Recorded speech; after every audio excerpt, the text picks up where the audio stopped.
Então, eu trabalho com banco de dados. Então, eu busco formas de articular os conteúdos dos bancos de dados. Hoje em dia, eu penso que o problema é menos você criar uma imagem ou fazer uma imagem e mais dar conta de tudo isso que já foi feito. Tá? Então, de forma breve, é assim, porque o meu interesse começou, eu comecei a me interessar pelos arquivos das pessoas. E aí eu comecei a buscar esses arquivos nos álbuns e tal. Mas também isso foi no momento que a web virou Web 2.0, né? Web de plataformas e serviços. Então as pessoas já não tinham mais álbuns, elas estavam colocando essa informação na internet. Né? Então, por isso que meu trabalho foi para a internet. Mas eu trabalho com banco de dados, com arquivos, com imagens de arquivos, filmes de arquivos. Né? Então, assim, o que é fazer um vídeo de arquivo, né, hoje em dia? Né? Então, é isso que eu estou questionando também. Essa quantidade de informação, ela está solta. A gente precisa articular isso de alguma forma. Então, por exemplo, quando eu faço uma aula, preparo uma aula, eu vou na internet e busco os conteúdos que estão ali e organizo esses conteúdos para essa aula específica. Então, o trabalho do professor hoje também é organizar essa informação também. Porque se a gente for ver, está tudo lá, entendeu? Você quer saber de, sei lá, de planta medicinal, você vai lá, está lá, entendeu? Então, você vai passar no médico e quer fazer uma consulta com a internet, antes está lá a informação. Só que a gente, né, precisa organizar essa informação. Né? Então, tem muito conteúdo na internet, mas se ele não tiver uma ordem, né, ele só é arquivo. O que a gente faz com isso, entendeu? Isso que você falou é verdade. Tem uma série de informações na internet, mas também mostra também o quanto as pessoas repetem essas informações. Então, quando eu faço um trabalho com Subindo a Torre Eiffel, por exemplo, estou falando o quanto, né, estou evidenciando, né, o trabalho evidencia esse comportamento padrão das pessoas, né, o quanto as pessoas não fazem a mesma coisa diante da Torre Eiffel, ou diante de um pôr do sol, né, ou diante de um monumento, né, ou qualquer outro monumento. Então existe mais uma repetição dessa informação também, né? Então isso tudo mostra, né, e essa repetição da informação mostra um comportamento repetido de todo mundo, né, por parte das pessoas. O pôr do sol, assim, quantas vezes você vê um pôr do sol, você vai fazer uma foto, e aí o pôr do sol é o mesmo para todo mundo, então todo mundo tem esse ímpeto, né, porque hoje, né, a máquina fotográfica com os dispositivos móveis e tudo isso, a gente tem acesso a tudo isso. Antes a fotografia, ela estava pontuando alguns momentos importantes. Né? Então, se elas poderia ter um vídeo do Subindo a Torre Eiffel, porque você só vai na Torre Eiffel uma vez na vida, entendeu? Mas o pôr do sol, por exemplo, era uma coisa que já não, né, as pessoas faziam menos. Hoje em dia, tudo é motivo para fotografar, né? Até fala aí nesse texto da pesquisa. Né? Então, o que é essa quantidade de informações aí no momento que todo mundo fotografa, todo mundo sabe fotografar, posta, compartilha, né? Então, e aí faz com que exista um monte de pôr do sol. Então, né? Então, aí a pessoa que fez aquilo, ela é um anônimo, é mais uma informação, entendeu? Não é uma informação de alguém específico, não, é mais uma informação sobre o pôr do sol.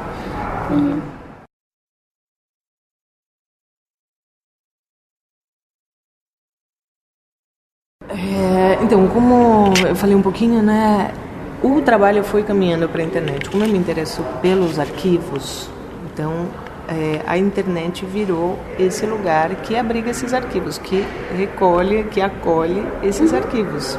Né? Então, a escolha foi natural, sabe? Aí, né, o trabalho ir para a internet foi uma consequência daquilo que eu me interessava. Né? Então, assim, só que ao mesmo tempo é uma área que exige um conhecimento técnico. Por exemplo, eu não sou programadora, né?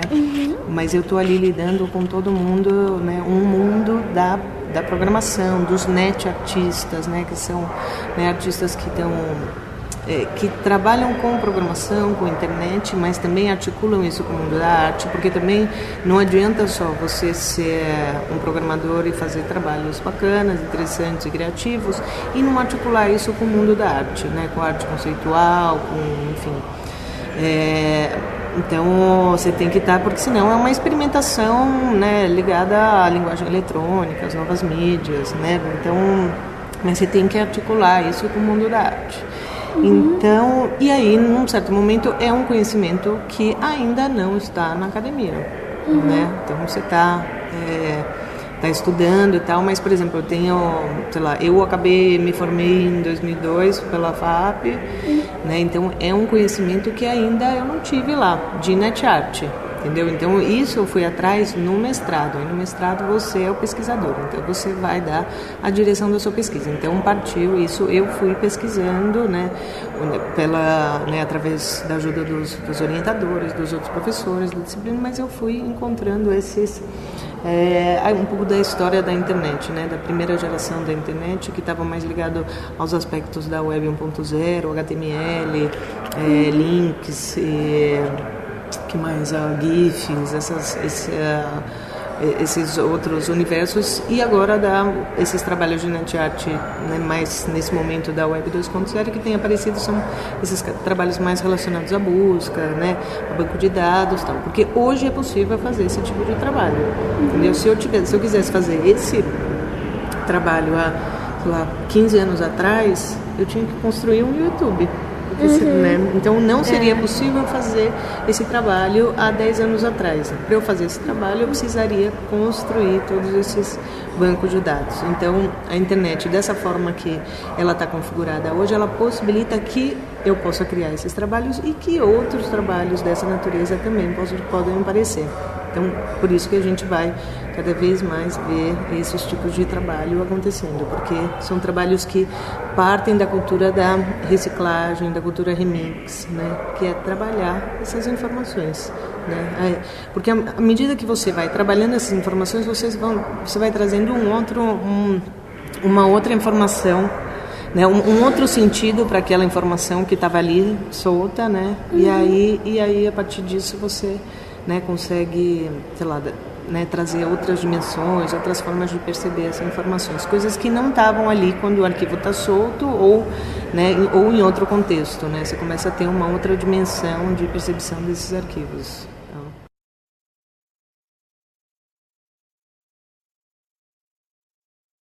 Então, eu acho que a tendência, o que você chama de tendência, eu acho que é mais isso.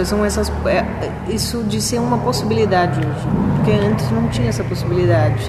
Para a gente poder fazer, precisava, né, ser criado esse banco de dados, né? Então, o que era fazer um vídeo de banco de dados em 1920, né? Por exemplo, com o homem com a câmera do Dziga Vertov, que ele trabalha um monte de imagens de arquivo de outro cineasta e monta isso, né, como uma...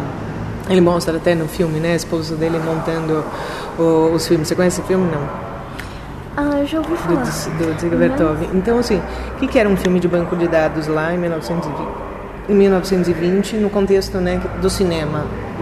Depois ali com a videoarte. Como é que a videoarte tratou dos bancos de dados, dos vídeos de banco de dados? Então, e aí depois também, como a net art articula os bancos de dados. Então assim, é como fazer um vídeo de banco de dados hoje, entendeu? Então são as possibilidades que a gente tem para isso, de criação disso. Então, se existe uma tendência porque existe hoje essa possibilidade. Antes não existia, entendeu? Então, é possível que a gente veja muitos outros trabalhos dessa natureza mesmo, né, hoje em dia, né? Já está aparecendo, assim, a gente viu aqui no livro do Juan, assim, ele traz outros exemplos de trabalhos que lidam com essa questão das buscas e tal, né? Então, talvez apareça ainda mais, né?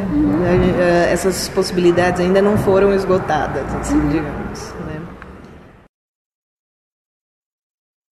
Mas a rede é isso, entendeu? E o mundo é isso também, entendeu? Não que a rede seja diferente do mundo, sabe? Então, o que a gente vê acontecendo na internet com esse tipo de informação é o mesmo tipo de coisa que a gente vê acontecendo no mundo. Então, é uma extensão do mundo, sabe? Ele é tão... né? Então, assim, se o mundo fosse de uma outra forma, talvez a internet fosse diferente mesmo. Mas ele tá junto com tudo isso. Então, não tem jeito, entendeu? Então, assim, para mudar isso, eu tenho que mudar as pessoas, entendeu? A internet é uma ferramenta, é que nem a faca. A faca, ela é uma arma, depende da forma como você usa. Entendeu? Agora de manhã, né, no café da manhã você vai usar para passar manteiga no pão. Agora tem gente que usa a faca para matar as pessoas, entendeu? Então assim, é uma ferramenta como outra qualquer. Aí é o uso que as pessoas fazem disso. Então, meu bem, quem constrói o mundo são as pessoas, entendeu? Da mesma forma que elas podem fazer ferramentas maravilhosas, como é o caso da faca e internet, né? Elas também podem, né? Tem gente que vai saber usar e tem gente que vai usar da forma que sabe usar também, né? Essa frase tá ótima, a internet é como uma faca. Então, porque você tem que pensar nela como uma ferramenta, entendeu? Então, assim, tem gente que fala, nossa, né, a internet agora, porque você pode acessar tudo, e aí tudo, né, que demoniza e fica falando que, né, que agora, ai meu Deus, que vai acabar com essa questão dos direitos autorais, e porque tudo... Eu acho que a gente também não sabe lidar com essa ferramenta, entendeu? A gente está aprendendo, ela é muito nova, então a própria questão dos direitos autorais, e ela também está mexendo com todas as estruturas do mundo, né? Então, quando eu falo dos direitos autorais, é porque ela está mexendo no mercado que é super sólido, super estruturado, e não quer perder o lugar, entendeu? Então, existe uma guerra ali também, por parte dos usuários e por parte das grandes corporações, porque a internet veio para desestruturar tudo isso mesmo. Então a gente não sabe como fazer, a gente não sabe como mexer na internet. Então você vê a televisão, os jornais estão ali tentando, mas ninguém ainda descobriu, né? Então tem ali umas tentativas, algumas coisas que estão funcionando, mas ele acaba sendo, sei lá, um desdobramento da televisão, um desdobramento do jornal, mas eles ainda o jornal não consegue usar a internet com as potencialidades e da forma que se pode usar na internet, entendeu? Tem um trabalho que chama, um site chamado 10x10, não sei se você conhece não? Não. Que é um site feito por vários jornais, e eles mostram são 10 fotos por 10 fotos, que dá 100 fotos, né? E aí essas 100 fotos são das primeiras páginas do jornal, do primeiro campo ali de imagem do jornal, né? De informação, da informação mais importante do jornal e de todos esses jornais online. Então você vai passando a mão, então você vê um mosaico ali de informações sobre, então você vê o quanto, sei lá, tipo, o quanto a informação está repetindo, aí você fala, tem aqui alguma coisa importante, aí você passa a mão assim, o mouse, e aí aparece a tag, então você vai montando essa imagem, essa informação a partir das tags relacionadas a ela e da imagem. E aí, se você quiser, você entra na imagem. Então, esse foi um site da comunicação, feito ali pelos meios de comunicação dos principais jornais dos Estados Unidos, pensando outras formas de pensar a informação online. Então, isso, o 10x10 é uma coisa que eu acho mais interessante, né? Essa espécie de visualização de dados também, eu acho que a gente pode pensar nisso também como uma visualização de dados, né? Assim como esse trabalho, ele é uma espécie também de visualização de dados, só que não visualização de dados no sentido que ele é usado aí muito, né, que dados são dados que viram gráficos, sabe? Então, visualização de dados também no mundo da internet e tal, ele tá ligado a gráfico, então você consegue ver esses dados por um gráfico. Então, isso aqui é mais uma visualização de dados relacionados de uma outra forma, a imagem, né? Ele está trazendo essa informação, mas ele não está trazendo por dado, ele está trazendo por essa sequência de imagens, assim. Então, você não vê esse gráfico. É a partir dessa sequência de informações que você constrói, você visualiza os dados. Mas ao mesmo tempo que a gente está aprendendo, a gente está vivendo um mundo ali vendo no que ela está se transformando. Né? Ela é a maior máquina de controle e vigilância já feita na história da humanidade. É verdade. Tá aí o Assange e todos os outros, né, pessoas envolvidas ali na estrutura da internet, pensando na comunidade, né?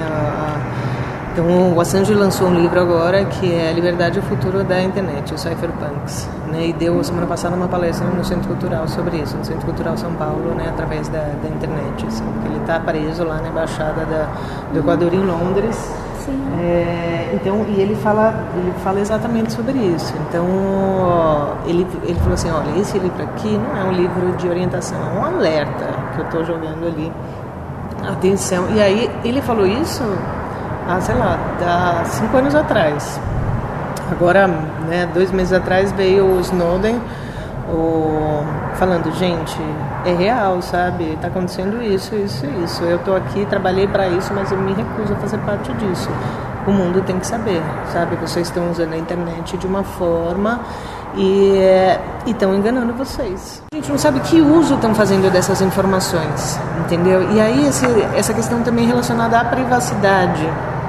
Né? Então, tem um vídeo do Sérgio Amadeu também, que é um jornalista e pesquisador da cultura digital, que ele fala, você acha que sua privacidade está garantida? Então leia os termos da Microsoft, do teu computador. E aí ele mostra isso pra gente, né? Então ele fala, olha, tá aqui, todas as informações que você coloca, a Microsoft pode usar e inclusive fornecer para o mercado, né? Então você é um produto, né? Mesmo que a política, essa é a política de privacidade dele, entendeu? Então na política de privacidade dele, ele pega os seus dados. Então a gente nunca imagina, né, o que o Sérgio Amadeu fala, a gente nunca imagina que uma política de privacidade está fazendo isso com você, entendeu? Então aí ele fala assim também, ele falou, e aí, como é que a gente vai fazer? Vai proibir? Então, vai adiantar proibir, né? Será que... Então, se o governo, né? Será que o governo do Brasil está fazendo alguma coisa por isso mesmo e tal? Será que ele vai conseguir? Né? Então, ele questiona tudo isso. Então, ele fala assim, olha, realmente, né, proibir a Microsoft de fazer isso, você não vai conseguir. Mas... se ela fizer isso aqui, aí sim ela está fazendo algo que é ilegal com relação às leis do Brasil, entendeu? Então precisa ter isso como lei no Brasil para que isso que ela faz, isso que ela está fazendo com as políticas de privacidade, com as informações dos usuários, não seja permitido aqui, mas não é feito. Entendeu? Na prática a gente sabe. Então, assim, por isso eu falo, é complicado, aí você pede ali para o aluno e articula uma série de coisas ali na internet, mas o que vai ser dela daqui um pouco? Entendeu?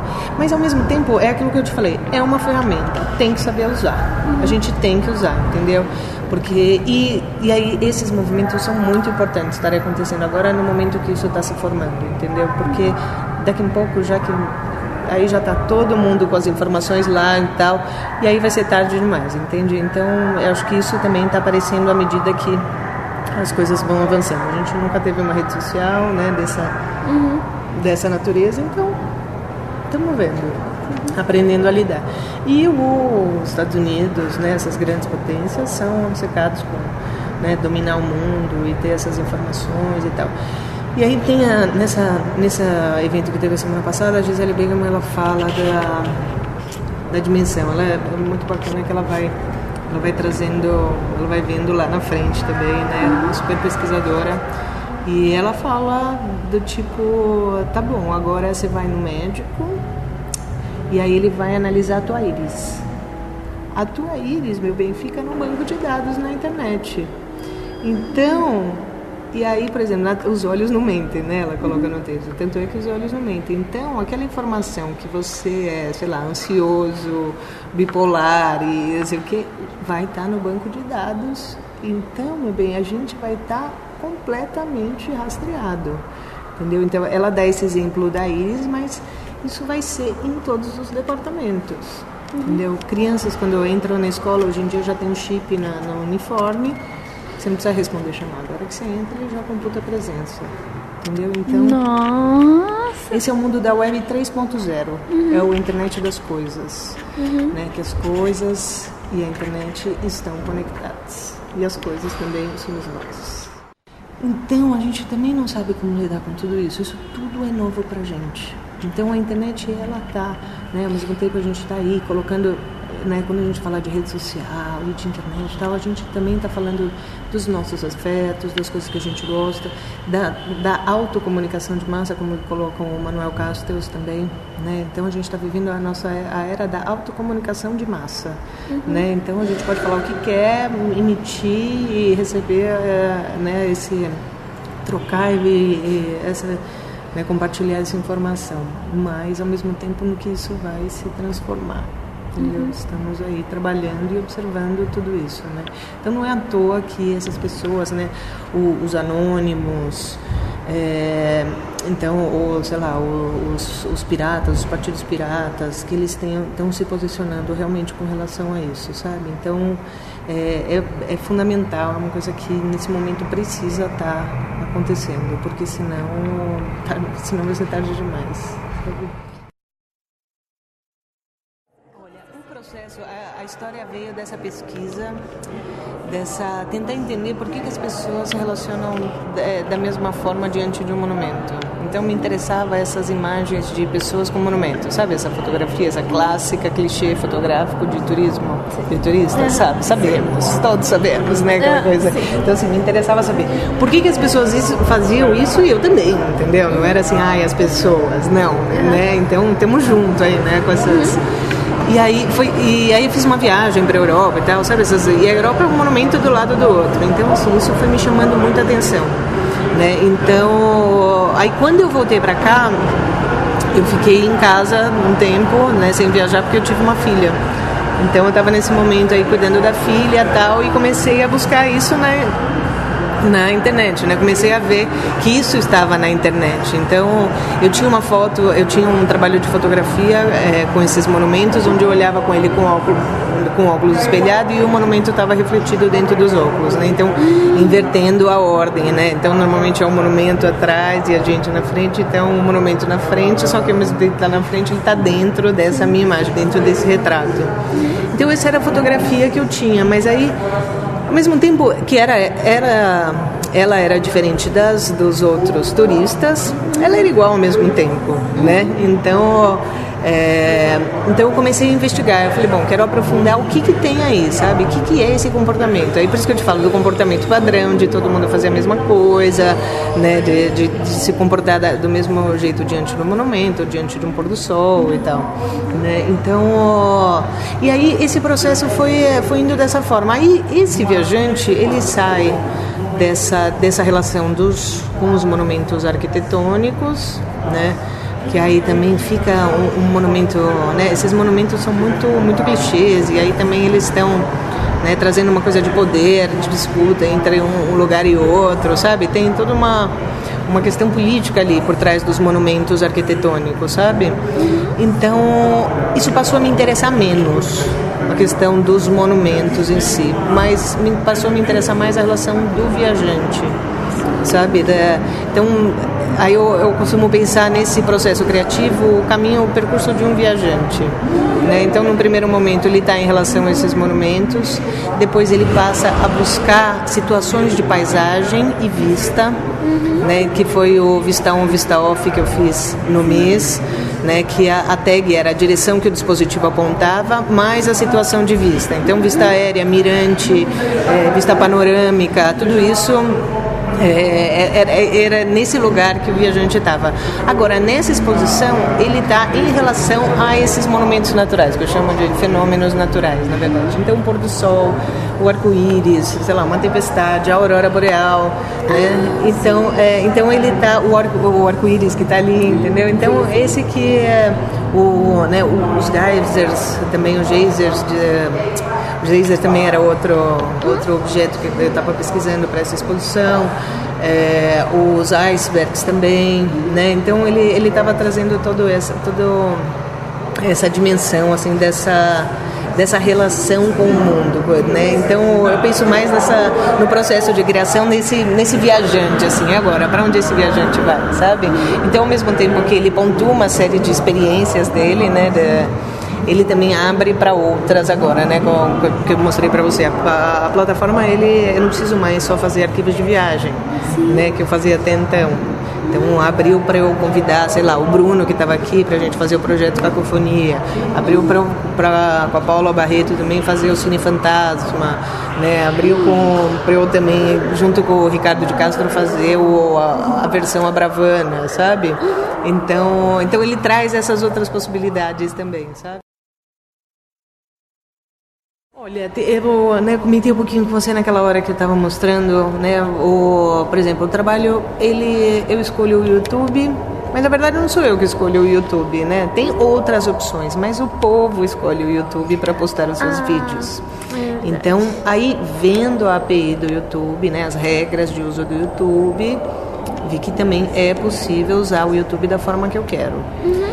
O que já não aconteceu no Google Image. Vendo a API do Google Image, a gente viu que não era possível usar do jeito que a gente queria, né? Isso ia comprometer o trabalho, né? Ou ia fazer, ou se ele atingisse um certo número de imagens que ele determinava, que é tipo ridículo, tipo, não sei se 100 ou 1000, mas é pouco, né? Mas a partir dele visualizar, sei lá, dele exibir 100 imagens, a partir da 101 ele começa a cobrar por imagem.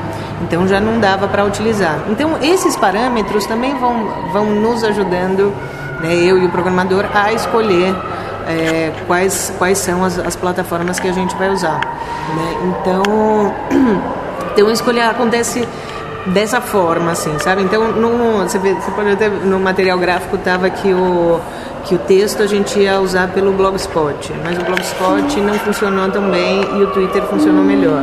Então a gente usou pelo Twitter, né? Então a gente foi experimentando também, sabe? Foi testando. E aí, isso aqui, o resultado disso é uma espécie também de um buscador.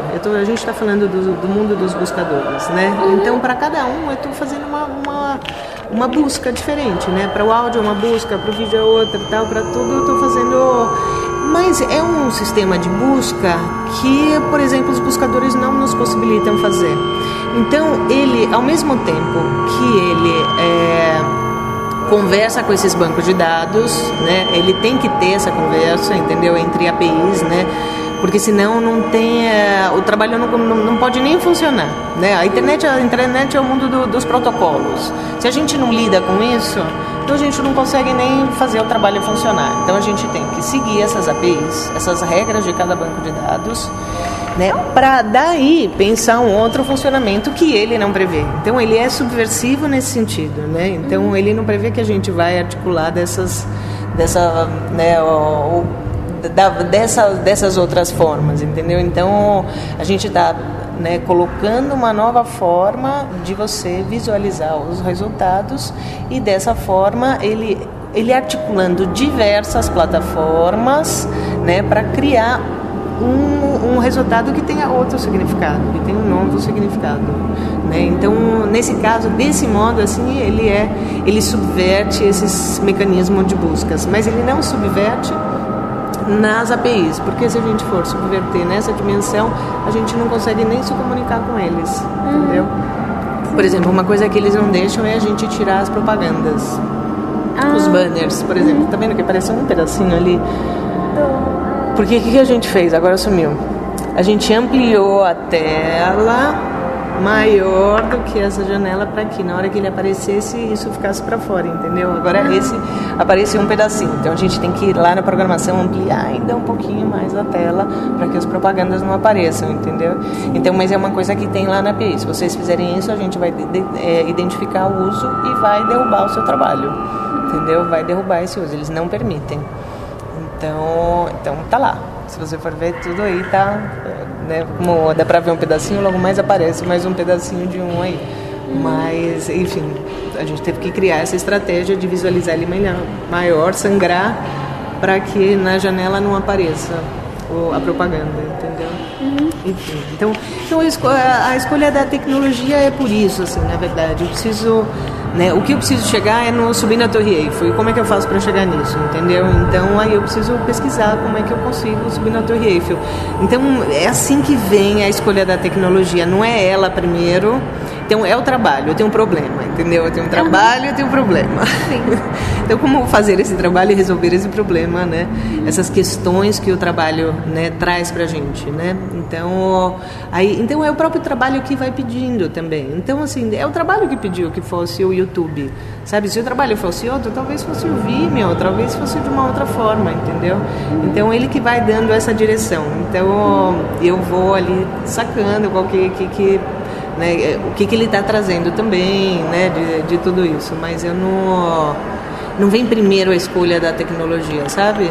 Ela vem primeiro o trabalho que eu quero fazer. Justamente. Acho que o estético pode ser, mas o conceitual não.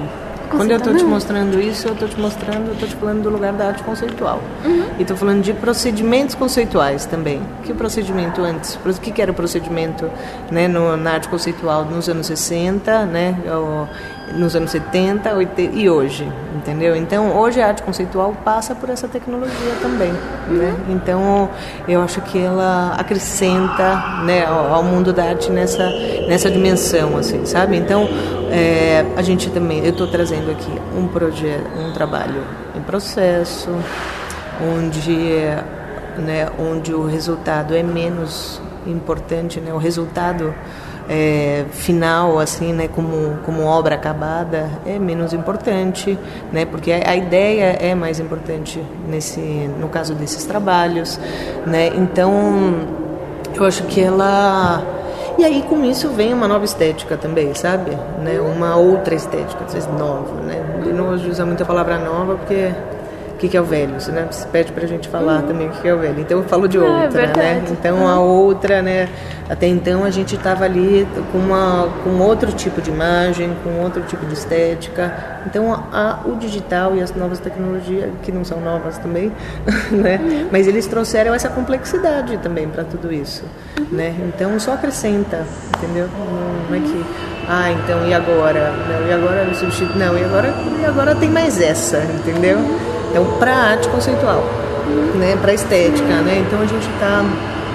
Então, é desse lugar que eu falo, sabe? Eu não falo de arte e tecnologia. Falar de arte e tecnologia é errado, pode colocar isso na entrevista, é errado. Quem falar é porque não tem conhecimento sobre o que é arte e também não está dando conta de articular essas novas mídias no contexto da arte, tá? Então, não existe arte e tecnologia, tá? Então... isso é interessante. Porque a arte, ela tá articulando com tudo isso. Agora tem os vídeos da mostra 3M de arte digital passando na internet. Se você entra no site da arte digital da 3M, que vai ser uma mostra que vai ter... já teve algumas e agora vai ter de novo. E a curadora Gisela Domski, ela convidou as pessoas, né, várias pessoas da área para falar o que é a arte o que é arte digital. Sim. Então ela põe todo mundo, tipo o Felipe Chamovitch, Agnaldo Farias, todo mundo para falar o que é isso. Então todos também têm mais ou menos a mesma opinião, só que na hora eles não dão conta de articular com esse tipo de trabalho, porque isso demanda uma outra estrutura da instituição, entendeu? Então é muito mais difícil a gente trabalhar com esse tipo de trabalho, a gente apresentar, do que apresentar uma pintura, né? Então a pintura que já tem o lugar, que todo mundo já sabe como lidar. Então a gente está precisando de novos profissionais, né, que tenham esse perfil dentro das instituições. Não é que o conservador da pintura ele vai sair, não, mas vai entrar mais um conservador, né, especializado em né, tecnologia, entendeu? Então para as instituições é mais fácil falar que não tem, entendeu? Porque é difícil para ter, né? Por exemplo, no Brasil não tem museu que dê conta desse tipo de obra, entendeu? Então, assim, na Alemanha tem o ZKM, por exemplo, um deles, né? Sim. Né? Então, o ZKM ele está atualizando de tempos em tempo, ele tem que rever e fazer uma manutenção geral do seu acervo, né? Porque senão ele pode perder aquilo que ele tem. né? Então, isso também é complicado, só que ao mesmo tempo o que eles têm, ninguém mais tem, né? E aí o que ele tem está contando a história dessa época que a gente está vivendo. Eles estão aí na frente, saindo na frente disso, né? Quem fala isso lá, né, nessa mostra 3N é o Fernando Velasquez, né? Nesses vídeos, ele coloca isso de forma bem interessante, assim, né? Que ele esteve lá e falou, puta, ali você tem um museu, um acervo importante disso tudo que está acontecendo, mas é um museu especializado nisso. Os outros são museus especializados em pintura, em gravura, em escultura, e fica realmente difícil de dar conta. Então, para valorizar o acervo deles, é melhor falar que essa coisa não é arte, entendeu? É arte e tecnologia. Não, é arte sim, senhor. Entendeu? Então, por isso, falar que é arte e tecnologia é errado. Então, você não pode... Isso é o Sérgio Amadeu que falou num vídeo desse, eu achei fantástico. Sei lá, a agência de publicidade está discutindo como é que vai ser o próximo vídeo viral. Eu falei, amigo, não é você que discute se vai ser viral, se não vai, é o povo. Ele vira viral, entendeu? Né? Então é uma gripe, né? Você não vai... Como é que você vai discutir como é que vai passar essa gripe? A gripe passa, meu bem, né? Então é nesse sentido. Então é por aceitação do público. Agora a gente vê que os virais, eles estão ali com uma boa dose de humor, né? De ridículo, sabe? Também acaba caindo nesse lugar, né? Então, um vídeo viral dificilmente vai ser um vídeo de uma palestra, ou de um filósofo, ou de alguma coisa desse tipo. Então, ele tem ali uma dose de brincadeira, de humor, né, dessa... E, ao mesmo tempo, um é substituído pelo outro. Hoje é um, amanhã é outro, amanhã é outro, amanhã é outro, né? E vem...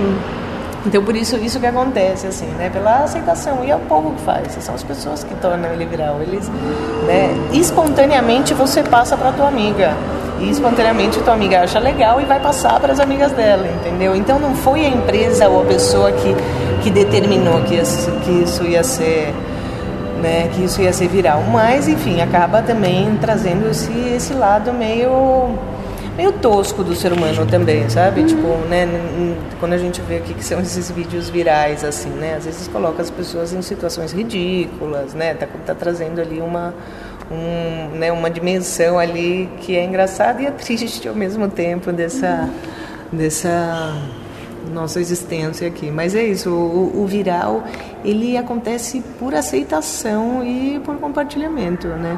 Então é impossível você criar um vídeo e falar, agora eu vou fazer um viral. Vamos ver. Você pode ter uma intenção de que o vídeo seja transmitido e criar algumas estratégias para isso, mas você não consegue fazer as pessoas, né, naturalmente compartilhar. Tem essas estratégias assim, se você gostou, compartilhe, mande para 5 amigos, não sei o quê. Esses são os que menos vão conseguir ser viral, entendeu? Então o viral, ele é espontâneo mesmo, sabe? Ele vai passando de um para outro e ele atinge uma velocidade assim incrível, né? Então, tipo, olha, esse vídeo é sucesso da internet, né? Então, mas é por isso, essa aceitação da internet, a forma como as pessoas veem hoje, né, os arquivos na internet, né, também é muito mais dessa forma do que, sei lá, as pessoas estão começando a criar uma outra relação com isso também, né, de compartilhar, de ver essas informações, coisas que durante, né, a televisão já não era possível a gente fazer esse tipo de coisa. Então o viral também é uma possibilidade que aparece hoje aqui pra gente, né, que a gente pode, que só existe hoje, né, antes, né, que outra possibilidade, não tinha essa possibilidade de acontecer um viral antes, né?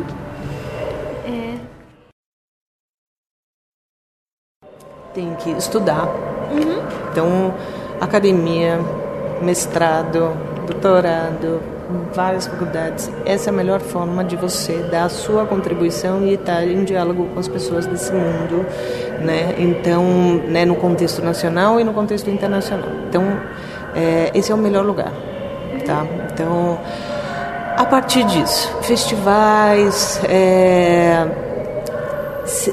super importante mandar, né? Porque esse tipo de trabalho é um tipo de trabalho que ele acontece como um projeto, entendeu? Então, assim, para ter tudo isso, eu fiz 10 projetos sobre isso, entendeu? Fiz 3 trabalhos, mas fiz 10 projetos, entendeu? E aí eu fui melhorando e tal. Então, não é que mandei para 10 e os 10 entraram, mandei para 10 e entraram em 3, né, por exemplo. Né? Mas aí, por exemplo, mandei um, não entrou, aí o trabalho, aí apareceu um outro, eu fui adequar, mas aí eu já mudei, sabe? Então, o próprio fazer projeto, ele também ele é dentro, ele é parte do processo de criação. Né? A semana passada eu mandei um outro projeto para uma digital. E é isso, eu fui ver também, eu falei, puta, tá em cima da hora, será que eu vou conseguir? Ai, meu Deus, eu vou conseguir, não vou conseguir, Aí, deixa eu fazer. Aí comecei a fazer, aí fui montando, aí chegou uma hora que eu falei, eu vou conseguir. Vai dar tempo, eu vou conseguir. E era um projeto que envolvia outras pessoas. Então, as pessoas que eu cito no projeto, eu preciso pedir uma carta dizendo que as pessoas têm que escrever uma carta falando que sabem que estão participando do projeto, né, concordam e que estão cientes da participação. Só que, nossa, na hora que chegou esse momento de pedir, a coisa já estava em cima da hora, né? Então, para todo mundo... E aí, eu fui pedir, assim, para as pessoas, para a instituição, para o curador, né? Para um crítico. E eu, assim, oi, tudo bem? Tá? Ah, que bacana, não sei o que, tal, aceito, tal. Então, você manda a carta, tal. Isso num dia. Aí, no outro dia, eu ligava de novo. Então, você já mandou a carta? Não, sabe? Ele falou assim, você tá me ligando de novo? Por quê? É para hoje? Eu falei, então, na verdade, é para hoje. Então, tem essa coisa do próprio projeto seu também é uma parte do processo de criação, né? Então quando eu estava te contando desse caso é porque na hora que chega um momento que eu falo, realmente tá legal, não sei o quê, e aí eu posso envolver outras pessoas, já está em cima da hora, entendeu? Então tem toda essa dimensão. Então é importante mandar para todo quanto é tipo de festival. Entendeu? Então tem que ficar aí de olho que está tendo, tem nacional, tem internacional, tem um monte. Né? No meu site eu tenho um blog, que é o mediamagia.net/blog, e eu dou essa disciplina na faculdade, que chama Prospecção e Fomento Cultural. Tem lá uma lista lá de editais, tem uns que estão vigentes, tem outros que não estão, mas tudo que eu vou vendo eu vou colocando ali para os alunos acessarem, né? Ver o que tem mais a ver com o perfil do trabalho e tal, e se inscrever. Então tem que mandar para festival, tem que estar na academia. Então, aí, por exemplo, no caso desses trabalhos que eu fiz, eu entrei em contato com a pesquisa de várias pessoas, né? Por exemplo, no caso da Cris, para eu fazer o mestrado, eu li o trabalho da Cris e falei, Cris, olha, meu trabalho fala sobre isso. E eu vi que você tem que mostrar um conhecimento também sobre a pesquisa, né, dele.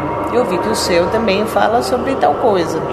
Então, me interessa, né, eu acho que a gente pode trocar, pode dialogar e tal. Então, é mais ou menos dessa forma como acontece. Você só se aproxima da pessoa a partir do momento que você conhece um pouco também sobre, né? Então, no caso do Juan Prada aí também, que escreveu o livro... A hora que o site estiver bonitinho, a plataforma ok e tal, vou mandar um e-mail. Olá, Rua, tudo bem? Entrei em contato com o seu trabalho através do livro tal, aqui no Brasil, não sei o quê. Esse aqui é o meu trabalho, que encontrei muito diálogo aí com a sua pesquisa também. Gostaria que você conhecesse, entendeu? Então, faço esse contato também. Né? E outros pesquisadores que eu vejo, né? Pesquisadora, né? Tipo, agora está tendo a Bienal de Web Art. Então, tem em Curitiba, Ana Amélia Bulhões.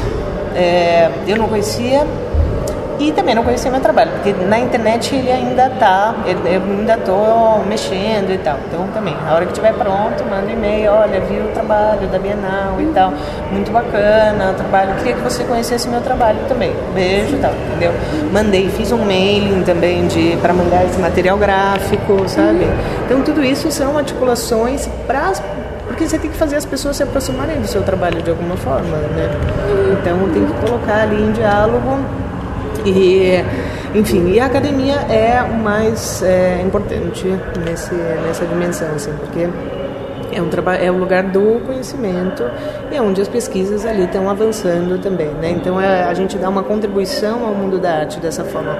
Senão, o que adianta fazer tudo isso, né, e não está dialogando com ninguém, não está fazendo nada, entendeu? Então, que contribuição? Esperar que alguém venha falar assim, você está contribuindo para o mundo da arte? Não, eu que tenho que falar, oi pessoal, eu estou aqui, tenho esse trabalho, a arte está assim, isso aqui veio trazer essa complexidade, tá? Então, eu que tenho que saber falar, que tenho que saber defender, por isso eu tenho que falar bem do trabalho, né? Não falar bem, falar do trabalho bem. enfim, criar toda essa articulação mesmo é muito importante, né? Tem que estar de olho nos festivais. Agora, cada festival tem um perfil diferente, né? Residência artística também, né? Tanto nacional quanto internacional. Tem muito artista que é conhecido fora e não é conhecido aqui, porque não faz um trabalho aqui dentro também de colocar a pesquisa em relação, né, ao mundo da arte no contexto brasileiro, entendeu? Então tem muita gente que fora fala, conheço o fulano, você fala, não existe, me desculpa. Onde, né? Desculpa, não existe, entendeu? Porque nunca participou de uma exposição no Brasil, não conhece ninguém conhece ele e vem falar que é artista brasileiro e está contribuindo, não está, entendeu? Tem que estar aí dentro das academias, tem que estar estudando e trazendo para a gente, né, entrando em contato, articulando esse conhecimento. É claro, e a gente tem que fazer esse trabalho de ir para fora também, levar tudo isso, né? Acho que tem um compromisso aí que a gente tem que ter com a arte brasileira, enfim, ou não, tem gente que não... Mas, enfim, é o lugar que a gente está também, né? Então, acho que é importante a gente estar articulando com esse mundo também. Então, tem muito artista que consegue, vai crescendo fora e chega aqui e ninguém conhece, né? Então, precisa estar em diálogo com o mundo da arte daqui também. Não é só fazer carreira fora, entendeu?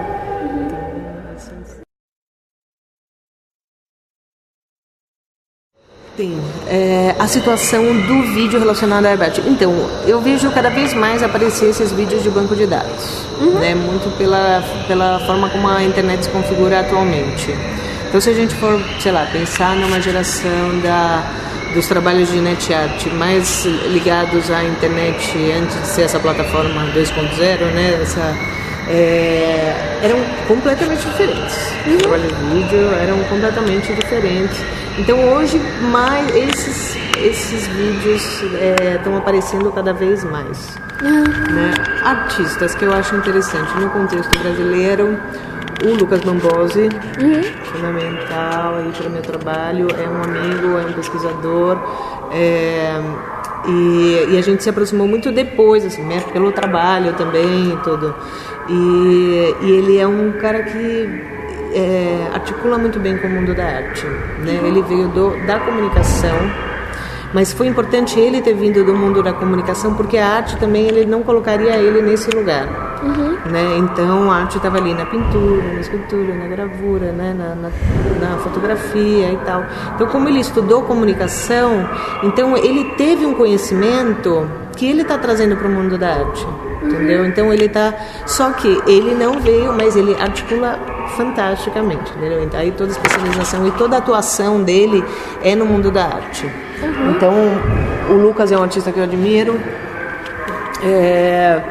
o Rafael Marchetti, a Raquel Rosalém, também eles têm um trabalho dessa natureza, o Fernando Velasquez, a Gisele Beigerman, quem mais que tem aí no contexto internacional tem a Nathalie Brooking, que estava ali já desde o começo da net.art, era mais ou menos dessa turma dos net.artistas, né, que foi uma das que fez as primeiras manifestações ali ligadas à net art. E aí ela também, hoje em dia eu fui buscar o trabalho dela, ela também está fazendo alguns trabalhos assim, tipo danças coletivas, assim, sabe, onde ela pesquisa um monte de vídeo de dança e aí faz uma edição, mas aí ela trabalha mais a edição a partir ela não trabalha online, mas está aí articulando os bancos de dados também, esses conteúdos. Deixa eu ver, quem mais? Bom, um artista fundamental, fenomenal, é o Paulo Bruschi também. Né, que é o meu preferido no mundo da arte conceitual também. Então, né, a forma dele perceber o mundo e de colocar, né, com essa leveza, com essa inteligência e com essa ironia também, é um artista que é uma super referência para o meu trabalho, né? Então, e ele também foi um dos principais artistas da arte postal, né, no contexto brasileiro, né, um dos principais articuladores da arte postal, porque nessa época pode ser que muita gente tenha participado da arte postal, mas, né, quem ali soube criar um diálogo disso com o mundo da arte, né, fazendo exposições e entrando em contato com, né, mantendo esse fluxo de comunicação entre os artistas internacionais, foi o Paulo Bruschi e o Gilberto Prado. Também o Gilberto Prado é um outro nome aí importante no contexto brasileiro, que veio ali desde a arte postal, do fax art, net art, né, então esses são os artistas ali. O Gilberto Prado, ele é o coordenador do curso de comunicação e artes lá da USP, né? Então também está ali no contexto acadêmico, né? Trazendo tudo isso para o mundo acadêmico. Quem mais?